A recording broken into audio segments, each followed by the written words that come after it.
Praise the lord. మనం కొన్ని రోజులుగా వార్తాపత్రికల్లో న్యూస్ ఛానల్స్లో మనం చూస్తూ ఉంటున్నాం కదా, ఇరాన్ అధ్యక్షుడు హెలికాప్టర్ ప్రమాదంలో దుర్మరణం పాలయ్యాడని. ఒక దేశ అధ్యక్షుడు దుర్మరణం చెందాడంటే ఇది చాలా ఆశ్చర్యకరమైన విషయం. ఎందుకంటే ఒక దేశ అధ్యక్షుడి చుట్టూ బలమైన సెక్యూరిటీ ఉంటుంది. తను ఎక్కడికి వెళ్ళాలన్నా రావాలన్నా కూడా ముందుగా ట్రయల్ రన్స్ వేసుకుని ఆ తర్వాత అతని ప్రయాణాన్ని కొనసాగిస్తూ ఉంటారు.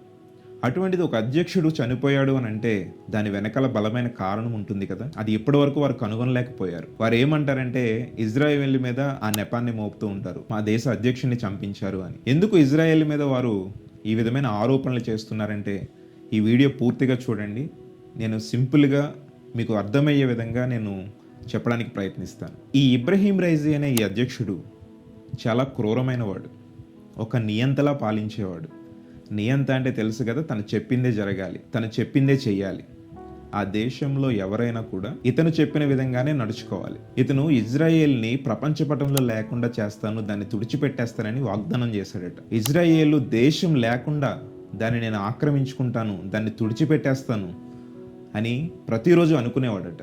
యూదులు ఎక్కడ కనబడినా కూడా వారిని కాల్చి చంపడం, అదే స్త్రీలైతే వారిని మానభంగం చేయించి చంపించడం, ఇటువంటి క్రూరమైన పనులు జరిగించేవాడు. హిజాబ్ ధరించని స్త్రీలను తలలు పగలగొట్టించి మానభంగం చేయించి మరీ చంపించేవాడు. ఉగ్రవాదులను వీళ్ళు పరోక్షంగా ప్రత్యక్షంగా కూడా ప్రోత్సహించేవారు. ఇతనే కాదు, ఇంతకు ముందు అధ్యక్షులుగా పనిచేసిన వాళ్ళు కూడా అడాల్ఫ్ హిట్లర్ కానీ, ముసోల్నీ కానీ, సద్దాం హుస్సేన్ కానీ, ఇలా వీరందరూ కూడా ఒక నియంతలా పాలించాలనే ఆ దేశాన్ని వాళ్ళు చెప్పింది చెప్పినట్టే చేయాలి అనే విధంగా తీసుకున్నారు. ఆ దేశ ప్రజలంతా కూడా వీరి యొక్క పాలనకు అగైనెస్ట్ గా ఉండేవాళ్ళు. ఎప్పుడైతే ఇజ్రాయేల్ని వీళ్ళు మేము ప్రపంచ పటంలో లేకుండా చేస్తాము అని వీళ్ళు అనేక విధములుగా దాన్ని కవ్విస్తూ వారి మీద ఏదో ఒక ప్రమాదాలను, యుద్ధాలను వాళ్ళు ప్రకటిస్తూ వారిని ఇబ్బంది పెడుతూనే ఉన్నారు. దేవుని ప్రజల్ని హింసిస్తే దేవుని ఉగ్రత నుండి ఎవరు తప్పించుకోలేరు. ఇజ్రాయేల్ మీద ఎప్పుడూ కూడా దేవుని యొక్క కన్ను ఉంటుంది. మన ప్రభువును ప్రియరక్షకుడు యేసు ప్రభు వారు జన్మించిన స్థలం, సిలువ వేయబడిన స్థలం. ఇజ్రాయేలు చిన్న దేశం అయినప్పటికీ కూడా దేవుడు దానికి అనుగ్రహించిన మహిమ చాలా గొప్పది. ఆ సెక్యూరిటీ కానీ వారి యొక్క ఆర్మీ కానీ చాలా బలమైనది. వారికి ఉన్న ఐరన్ డోమ్ ఇప్పటి వరకు ఏ దేశానికి కూడా లేదు. బయట నుండి యుద్ధాన్ని ప్రకటిస్తున్నారంటే ఐరన్ డోమ్ చాలు వారిని కాపాడడానికి.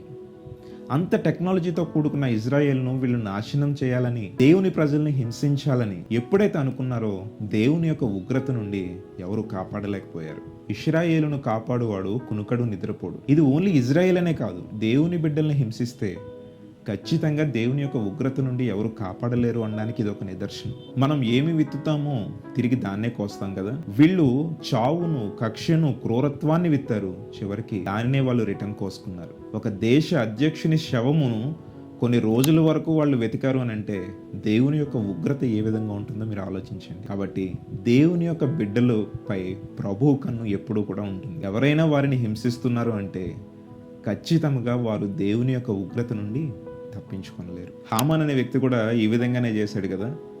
యూదులను, ఇశ్రాయేలీలను చంపాలి అని ఆలోచన చేసి మొర్దెకైని ఉరికొయ్య మీద ఎక్కించి చంపించాలన్నప్పుడు తాను చేసుకున్న ఉరికొయ్య మీదే దేవుడు తను మరణించేలా చేశాడు.